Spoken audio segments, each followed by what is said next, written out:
Okay, so today we're taking a deep dive into European stablecoins, Okay.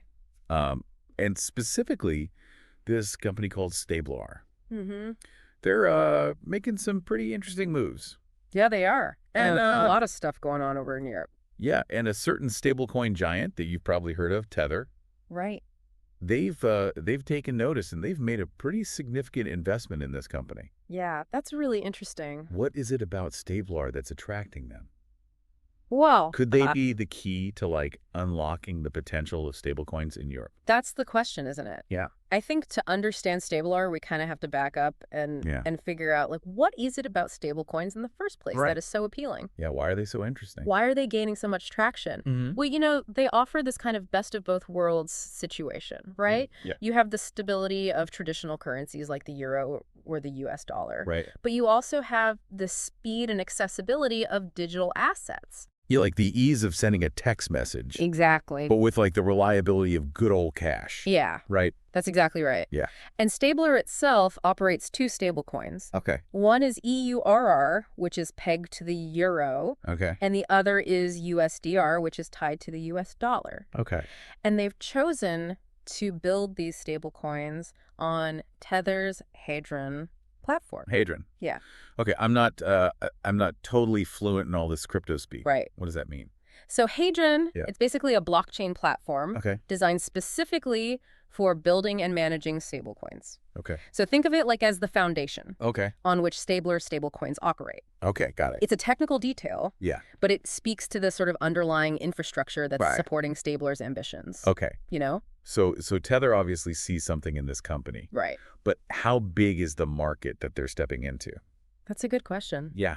So the European stablecoin market right now Yeah. is valued at around 367 million euros, Okay.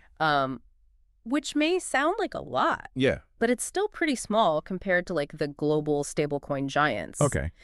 Yeah. The major players in Europe at the moment are Stasis Euro, Okay. which is URS, and then Eurocoin, which is EURC. Right. And they hold like the lion's share of that market cap. Okay. URS is sitting at 130 million, Okay. and URC is at 90 million. Wow. Yeah. So where does StableR fit into this? Right. Are they swimming with the big fish yet, or? Not quite yet. Okay. So StableR currently has a market cap of about 3.4 million euros, Okay. which represents roughly like 1% of the euro-based stablecoin market. Okay, so there's... So they're definitely like a smaller player, Yeah. but that's what makes this investment from Tether so interesting. Yeah, it's really interesting. And like, Yeah. do you think it's purely strategic on Tether's part? Or do they actually believe in StableR? But it's probably a combination of the two. Because Tether, They're a huge player. they're a huge player. But they've also faced some regulatory scrutiny. Absolutely. Right. And, I think a good example of this is that Yeah. Coinbase recently delisted Tether's USDT Right. over concerns related to MiCA, which is the EU's markets in crypto assets regulation. Okay, yeah. So Right. backing StableR, Yeah. which has this clear focus on compliance, Yeah. could be a strategic way for Tether to get a foot in the door in a market that's becoming increasingly regulated. So they're kind of being the good child Right. while everybody else is getting a little bit of a side eye Yeah, exactly. from the regulators. Yeah. What's their game plan? How are they trying to stand out? I think one of the things that makes StableR unique is their emphasis on compliance, liquidity, and flexibility. Okay. And these aren't just like empty buzzwords, right? Like they're actually committed to this. And we can see this by the fact that they secured an electronic money institution license back in July. Wow. Which is a huge deal because it allows them to issue stablecoins that are fully compliant with EU regulations. So that's a big check mark in the trustworthy column. Exactly. Right. Especially with all the regulatory uncertainty surrounding some of the other players. Right. Oh. This kind of brings us to an interesting contrast. Okay. Do you remember Tether's euro stablecoin EURT? Vaguely. Didn't they have to hit the pause button on that? Yes, they did. Okay. So back in November, Tether was forced to suspend EURT, which at the time had a market cap of 27 million euros. Oh. And they cited market pressures and regulatory hurdles as the main reasons why they had to do that. Okay. So you see StableR coming in and presenting themselves as this like reliable, compliant alternative. yeah.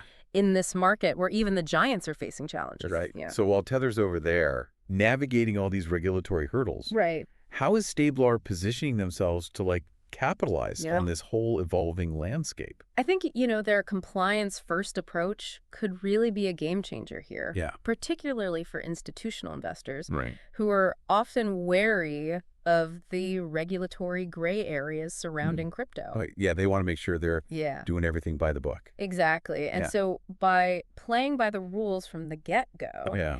StablR is aiming to become the, trusted go-to stablecoin Yeah. for those serious financial players. Yeah. And I think that's what's really exciting about their potential. It's interesting because I remember trying to send money to a friend in Europe last year, Mm-hmm. and it was such a nightmare. Yeah. The fees were outrageous. Yeah, it's awful. And it just felt like stepping back in time. Like, yeah, it's so clunky. we have all this technology, Right. and it's still so hard to just send money I know. across the ocean. It's crazy. And this idea of stablecoins making it as easy as sending a text message. Yeah. But then you have the stability, too. Right. I mean, that's amazing. Yeah, it's a huge. That's really exciting. Yeah, it's a big deal. That's really cool. And I think, Yeah. what you said is exactly right. It's Yeah. bigger than just digital currency. Right. It's about the future of finance. Yeah. How do we balance innovation and regulation? Right. How are we going to move money around the world Yeah. in the years to come? It's a really big question. Yeah. So to wrap things up, Yeah. we've got this ambitious newcomer, StablR, Right. backed by a giant with a little bit of a checkered past, Mm-hmm. makes some bold moves in a rapidly changing market. Yeah. Will they become Europe's go-to stablecoin? That's the million-dollar question. Yeah. Right? What kind of impact could that have on the global financial system? I mean, who knows? I guess we'll have to wait and see. We'll have to see how it all plays out. That's what makes it so interesting. Yeah. Yeah, it's constantly evolving. Yeah. This push and pull Yeah. between these established players Yeah. and these disruptors. It's a story worth following, for sure. Yeah, I think so. Absolutely. Keep an eye on it. Thanks for joining me for this deep dive. Yeah, thanks for having me. I really appreciate your expertise. Of course. Awesome. Anytime. Babe. See ya.